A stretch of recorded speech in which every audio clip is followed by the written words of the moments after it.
Dr. Christopher, how are you? Hello, good afternoon. I'm doing really well. It's been such a joy being able to walk over here and already start meeting you and chatting. So I'm excited for a chat today. Yeah, so am I. Where are you located during, like, where'd you come from? Were you down at the Capitol? Earlier this morning, I Oh, was over at the Capitol. I was there too. Where were you? Hey, I was over in, I guess, what was it? East Wing 41, if I were to be super specific. I Were was you? West 55. Ah, Yeah, okay, okay. I was Other there side. for Senate State Affairs. Ooh, what were you listening in on?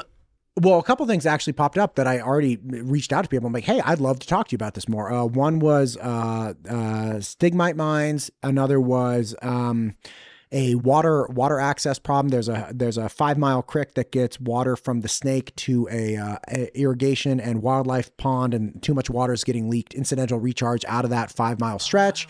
They also want to take that wildlife refuge and put it in state control instead of federal control, which is a real hot topic. But I was actually there for Senator Kevin Cook, who was running a tech safety bill to just make sure that if there's a piece of technology sold in the state of Idaho to a minor, that a safety toggle is turned on. And it lost 4-5. Oof. Quite unfortunate. Wow. Yeah. Anyway, yeah, that's why I was there. Why were you there? I was there about this bill that's being introduced and moving its way through the legislature, trying to address the physician shortage in the state of Idaho. HB 368 is the current bill. And what's exciting is that it's drawing attention to the issue of the physician shortage, but I'm pretty disappointed in how the kind of committee meeting went this morning, because this bill is trying to reduce the number of training seats we have right now in the state of Idaho. Okay. Talk to me about this. I have been talking to a lot of people about the medical situation in the state of Idaho, and not just OBGYNs, but access to everyone. I had a son recently who needed a specialist, and yeah, Idaho has them. No, everything's fine. Good. Idaho has them, but it was going to be 4 months. Now, like when you're an anxious parent and there's something that you need to get to, like we ended up going out of state and we were able to get appointments at Stanford University and University of Utah, I think, within a matter of weeks. So we obviously left to do that. But it was like, we need more access to healthcare. We desperately need it. Yeah. I had this experience last Friday where I had my annual exam with my own primary care doctor, and then a meeting came up at work. So I called into the clinic to ask, hey, can I just bump this meeting to, this annual visit to another time? And they said, well, the next available is May of 2026. So at that moment, I thought, oh my gosh, that is such a real example of the physician shortage right now, that my primary care doctor, who I've known for years, the next available wellness appointment she has isn't for over a year for me to be able to go see her. And I feel like that just speaks immediately to the urgency of this issue at this moment, because our physician shortage is such a real phenomenon. And the time that I've been first a trainee here in Idaho almost 15 years ago to now being a practicing doctor who's been involved in teaching for the last 8 years in particular, I have seen us fall from 46th to 47th and now ultimately to 50th in total physicians per capita. So we're really in a dire state, and there's so many factors that contributed to this here in Idaho. One of it is just the fact that our physician workforce is one of the older ones in the state. I think some estimates I've read is 1 in 3 docs currently practicing in Idaho are over the age of 60 and will be retiring soon. Some of it has to do with the fact that our population growth has been so huge in the last several years. Some of it has to be with not having enough training sites and capacity for physicians. And that's the piece that I really am passionate about. I've kind of really committed my career focus to thinking about how do we increase access to healthcare, and especially through the physician training pipeline. And so that's what this bill is looking at, trying to address the physician shortage. But I'm a little bit disappointed because I think the way they're going about doing it doesn't quite line up with what people like me, who are educators and have been committed to this and learning all the data behind what does it show, it doesn't really line up with what we'd recommend for folks to do. Okay, what did it recommend and what would you have recommended? Yeah. And this is the one that went through this morning. That's exactly Okay, right. hit me with it. So there was the first version of this bill that was introduced earlier this legislative session. I know you had Dr. Homestead on to talk about that one, HB 176. Which sort of said, we tasked the WWAMI program with increasing capacity from 40 seats per year. That means 40 students from Idaho being able to do their whole medical school training in the state up to 50, and they haven't grown it from 40 to 50 since then. So WWAMI's not been a good partner. We should work towards getting rid of it and trying to move those seats elsewhere. And when I heard this, I was just dumbfounded, because in a time that we have a physician shortage, the idea that you would mess up with any of the seats as they are existing that have taken years, if not decades, to build to what we have capacity for right now without a clear plan on what you're going to do later really got me pretty worked up. I really feel no I don't feel like I'm minimizing it to say I was really worried that this was going to completely dismantle the physician training pipeline in the state to do something like that. And so from my standpoint, I thought, I'm somebody who cares deeply about addressing health disparities, especially in access to care. Let me do what I can between, speaking up and advocating. And I also know I have so many doctors that I work with who help train these students, since I run one of the training sites here in town. And we got together and started, naming why this was going to be a problem. We had named names. You named names. We did. I mean, here's the thing. Within almost just 3 days, we had 1,600 people across the state of Idaho sign on to our open letter about why they should not dismantle the WWAMI program. That is an incredible number of physicians, nurses, and just concerned citizens across the state of Idaho who understand and recognize how important this training pipeline is and immediately wanted to say something. And I think that voice of people speaking up and naming this as an issue, for sure, the physician shortage, but this is not the way to fix it, I think is the reason why we were able to see that bill, even though it kind of passed the House Education Committee, didn't end up going to the full House for a vote. And we have this new bill that got introduced just in the last week or so, H. Bill 368. So this is a little bit of a twist on that. Rather than completely taking away the 40 seats that exist right now for Idaho WWAMI students, it would decrease it from 40 down to 30. And then a second piece of that is to say we would like to build up capacity, add another 70 seats, not with the WWAMI, we'll find someone else. And ideally put together a committee that's going to advise us going forward on what to do. And we want that committee to have a full report to us by January 2nd of 2026. So this bill... May I ask a question? Okay. So going from 40 existing seats to 30, and then getting 70 additional seats somewhere else. Else. Now listen, again, not that bright. Why can't we just keep the 40 and say, hey, we'd like more too? And then also say, hey, other people, whoever that is, be it Arizona or Utah or wherever, I don't know what other places have these partnerships, but just say like, hey, we want more in WWAMI, and we also want to add, let's say 60. So we come out with a net of, whatever the increase is, right? We keep all of that. Why are these mutually exclusive? Why can't we keep the 40 and then just add elsewhere? You just hit the nail on the head. No, I didn't, because obviously it's too simple to be like, wait, why are we decreasing? If what we want is more, why are we going backwards? There's got to be a reason for this. Yeah. From the perspective purely of addressing the physician shortage in the state, I actually share your opinion. If we really care about addressing the issue, the program has already had 40 trainees and 50% of them are coming back to stay and practice in Idaho long term with a return on investment that, I've heard numbers of like 73%. And for every dollar you invest in this program, $5.10 comes back. That was an economic analysis that was done up in the University of Idaho. So this is a program that has incredible rate of retention. The idea of upwards of 70% of people throughout the WWAMI pipeline come back to the state to practice is well above the national average of less than 50%. So just purely looking at it from that perspective, it really doesn't make sense why you would take away any seats, especially if they're existing. I think one of the complaints that was initially cited as a reason to try and tinker with what currently exists is that, well, we gave the WWAMI program the kind of okay and the funding to increase to 50 seats, and they didn't do it, so therefore they're not a good partner with us. But I think while this comes, I really appreciate the folks who want to address the physician shortage. This comes from a pretty misinformed place, because what they don't understand is the amount of complexity and the amount of time it takes to build up physician training in a place like Idaho.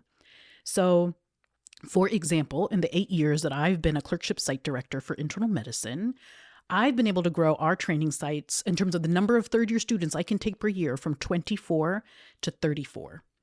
I still have not been able to reach all 40 of those students that I know come through the WWAMI program. And that's... why?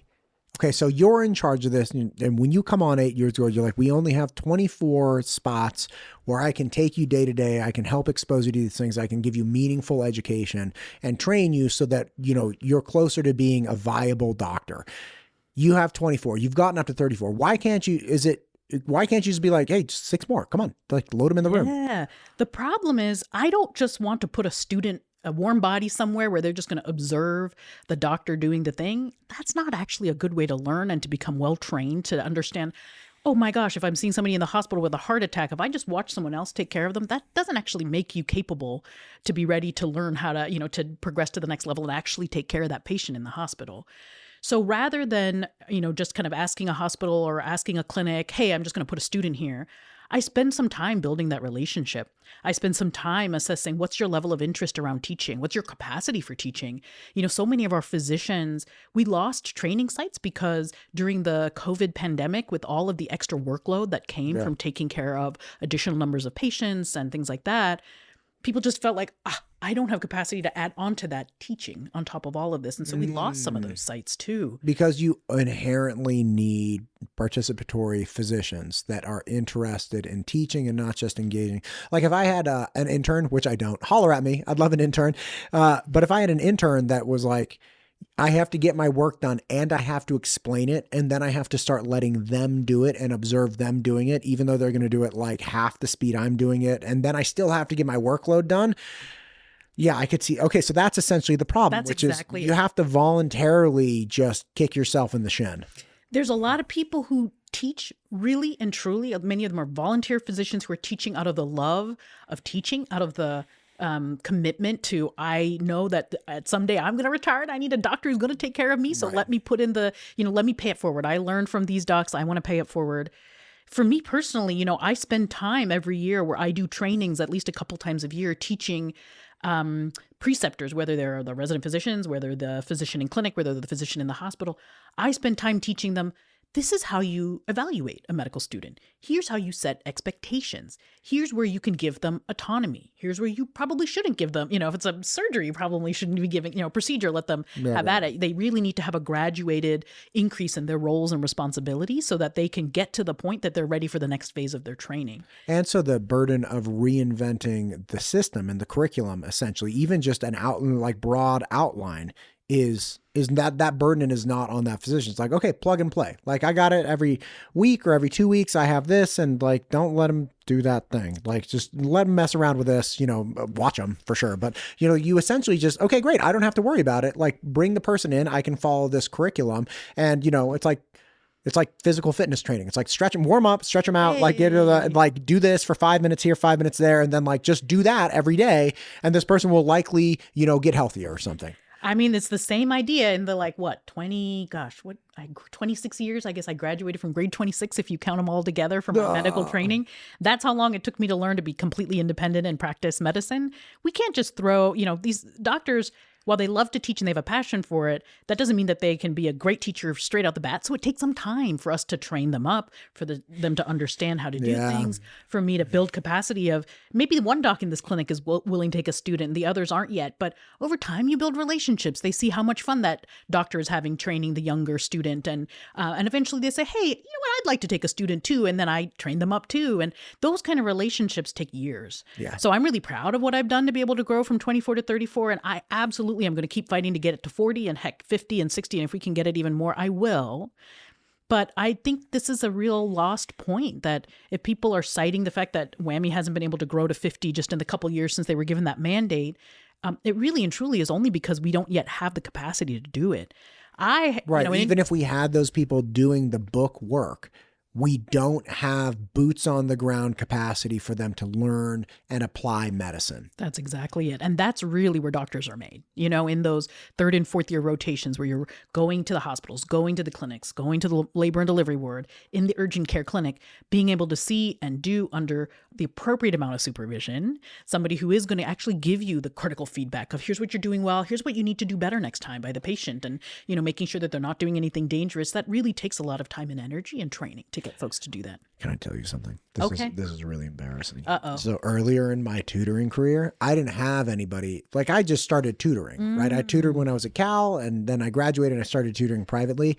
And now looking back, it's like 20 years in view, it's like, all right, I had it ironed out, but it took this painful trial and error and, just dealing with people. So there's this one girl, I feel so bad about this. There's this one girl that was not understanding math. She was not mathing. Math ain't mathing. She wasn't getting it. And I was 23 and I was tired and it was 7:30 at night. I'm like, oh, and she screwed something up again.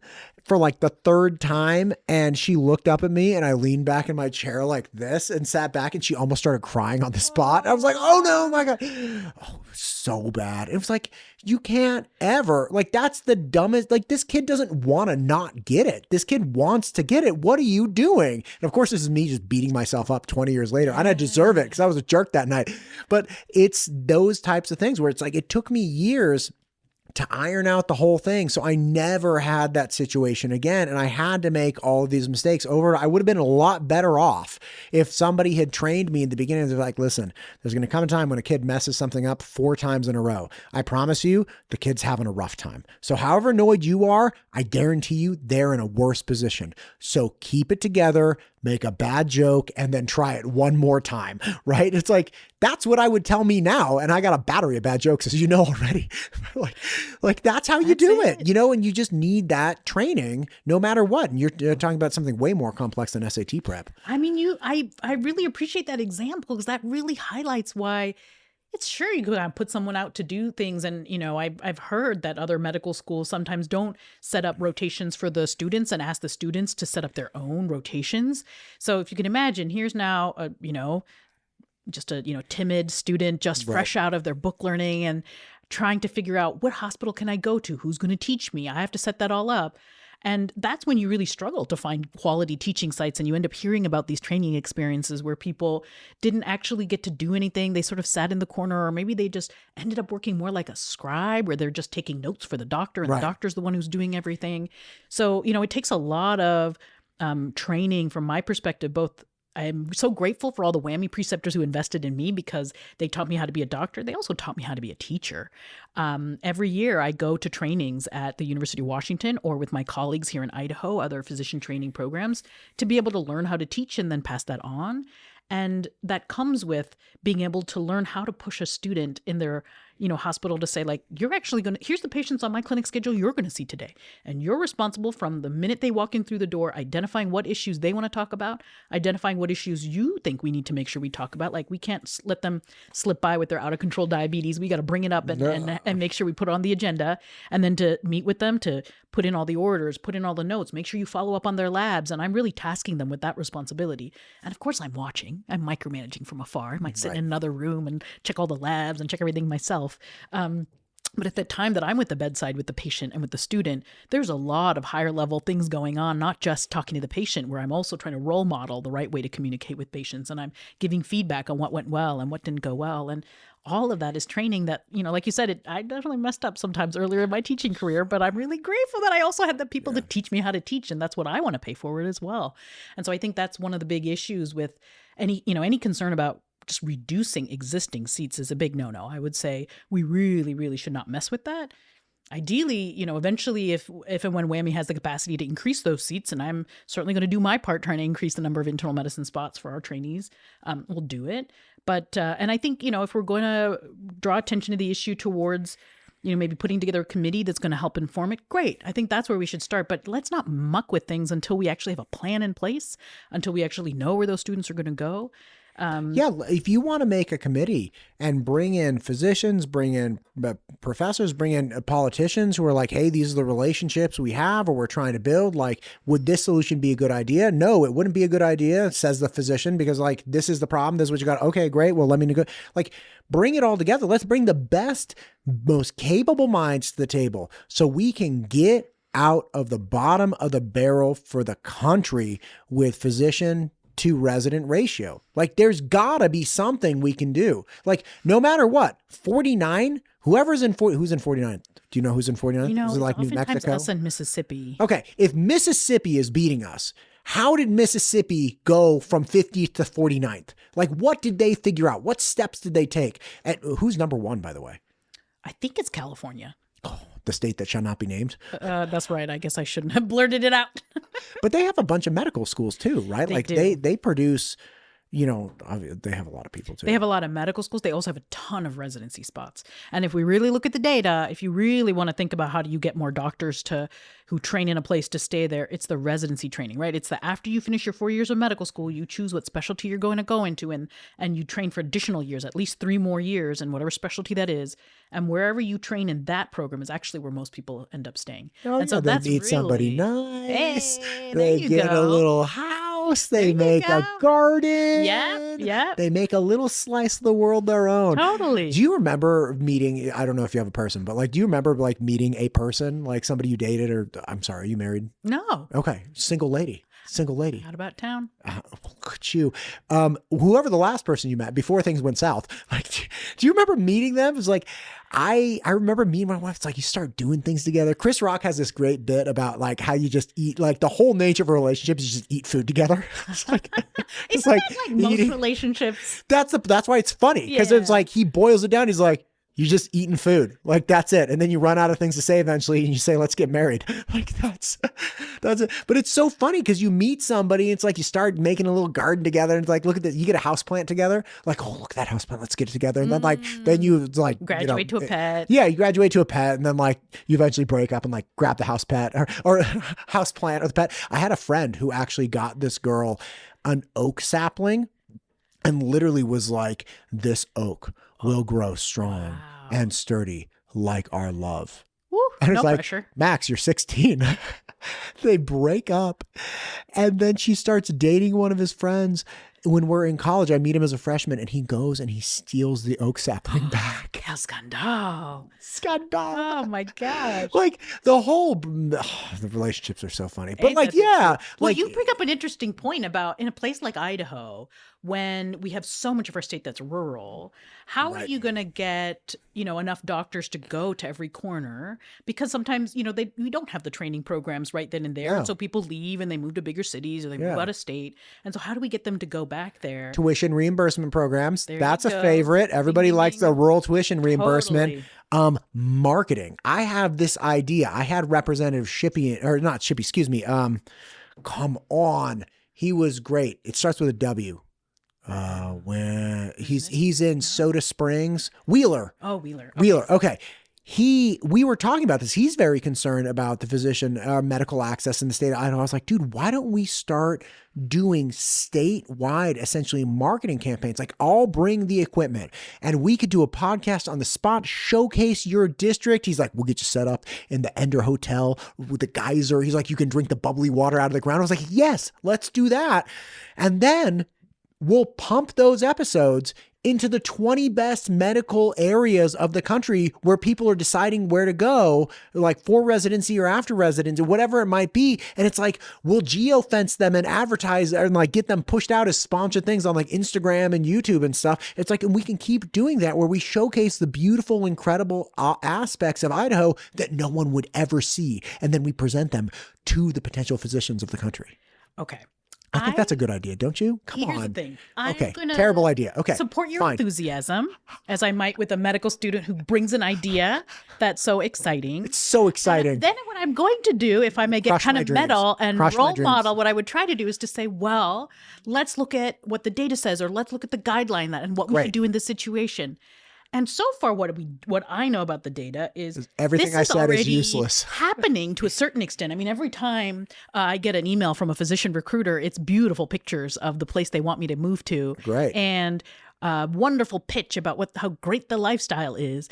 And then at the end of it, it's a place that maybe I haven't heard of that exists in a really rural part of Florida or, something like that I've never thought of. But those are lies. Who wants to move to the swamp? Listen to me. I'm So talking here- about but here's actual the beautiful thing. places. So I agree with you on that. The problem is if you have somebody who's never been here, hasn't heard about it, hasn't appreciated it, I'm not entirely convinced that email, it hasn't convinced me yet. I'm not leaving Idaho. That's So the because it's reason- an email. It's a different form of communication. That I will give you some credit for because Right, I think you can take your skills and market it that way. Like if But- you go to Instagram Yeah. and you start doing like incredible things on Instagram, you're first off, people's guard is down on Instagram. You go into your email inbox, Yeah. you are like, I have 30,000 emails that are unread in my email inbox because I don't even give them the honor of deleting them. I care less than zero about that email that came from somebody that I don't know about and wants something from me. No, no, because you're all business in your inbox. That's true. You go to Instagram and you're scrolling through Instagram. I used to be obsessed with street food vendors in India, and the Instagram has taught me that I have upgraded. I am now, yes. So it used to be like if you had your hand in a bucket of something nasty, like swirling it around, or like there are rats running over your foot and you're handing out little things, like I couldn't look away. Now, this is so ridiculous. I am now obsessed with watching African Bushmen eat what looks like intestine out of like giant woks on an open fire. Like if you're a Bushman eating something with like your hands, like I can't stop watching. Matt, I'm going to continue to role model what I would do with the training when we get off course. And I'm going to redirect us to say, I like your idea. What I'm saying is Instagram, you're bringing some innovation. Instead of going to emails, we actually slip into where people go for entertainment, which is like Instagram and TikTok. And we start because people, tell me if I'm wrong. I guarantee you medical students engage in social media and like, where would I like to be in life? Totally. And then we just pop it in. Soda Springs. I do think this is a new innovation. And so I am happy to support you emotionally, probably not physically, in this particular Definitely endeavor. not financially. You're not paying for my gas. I'll do it myself. But what I maybe will a high tell five you, from afar. Oh, totally, yeah, that I can do. Air hug, high fives, air hugs, whatever you need. I will say what we do know about how to get those docs out to those communities is what the data actually shows us is a lot of what WWAMI has already been investing in, if I might point out. So number one is get trainees from those communities. Those are the folks that are going to want to go back to where they grew up from because they have family there. They have loved ones there. They maybe met their partner there and they also need to go back to their community. So we got to get kids out of Soda Spring and convince them at 18 to be doctors. And so here's a couple of ways that the WWAMI program has done things like that. Number one, we have this trust program where when you get into medical school, you are specifically chosen because you come from an underrepresented rural community somewhere in the state.